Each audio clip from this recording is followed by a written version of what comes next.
బులెటిన్లో మరో breaking news చూస్తున్నాం. ఆంధ్రప్రదేశ్ లిక్కర్ స్కామ్ కేసులో అరెస్ట్ అయిన మాజీ ఎమ్మెల్యే వైఎస్ఆర్సీపీ నేత చెవిరెడ్డి భాస్కర్ రెడ్డికి కోర్టులో మరోసారి ఎదురుదెబ్బ తగిలింది.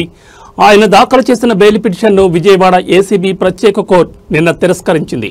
ఈ కేసులో చెవిరెడ్డి పాత్ర కీలకమైందని, బెయిల్ మంజూరు చేస్తే దర్యాప్తుపై ప్రభావం చూపుతుందని ప్రభుత్వ న్యాయవాది వాదనలు వినిపించడంతో కోర్టు ఆ వాదనలను పరిగణలోకి తీసుకుంది.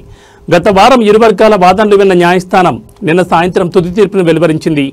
ప్రాసిక్యూషన్ వాదనలను పరిశీలించిన న్యాయాధికారి భాస్కర్ రావు ఈ దశలో బెయిల్ మంజూరు చేయడం దర్యాప్తుపై ప్రభావం చూపుతుందని అభిప్రాయపడ్డారు.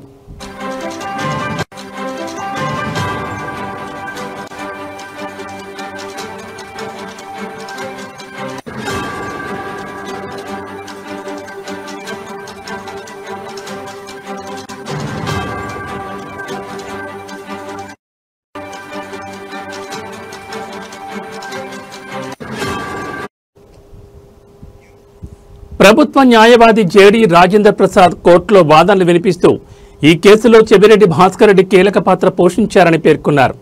గత అసెంబ్లీ ఎన్నికల సమయంలో ఓటర్లకు పంచడానికి మద్యం ముడుపుల సొమ్మును కొందరు వైఎస్ఆర్సీపీ ప్రజాప్రతినిధులకు ఆయన చేరవేశారని ఆరోపించారు. ఇటీవల సిట్ అధికారులు చెవిరెడ్డికి చెందిన సంస్థలపై తనిఖీలు చేసి పలు కీలక పత్రాలను స్వాధీనం చేసుకున్నారని కోర్టుకు తెలిపారు.